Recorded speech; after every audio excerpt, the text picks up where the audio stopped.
Misamis Oriental Police Provincial Office.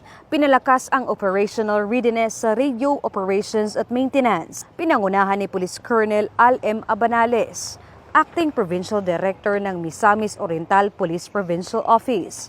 Ang closing ceremony ng Basic Radio Telephone Operations, Procedures and Maintenance Seminar na ginanap sa Vicente N. Chavez Hall, Provincial Headquarters, Barangay San Martin, Villanueva, Misamis Oriental. Ang 3 araw na seminar ay nilahukan ng siyam na batch ng mga kalahok at naglalayong palakasin ang kakayahan ng mga personnel sa wastong paggamit ng radio communication systems, pagsunod sa standard operating procedures, at basic troubleshooting at maintenance ng radio equipment. Mahalaga ang mga kasanayang ito upang matiyak ang malinaw, maagap, at ligtas na komunikasyon lalo na sa mga kritikal na operasyon ng pulisya at mga sitwasyong pang-emergency.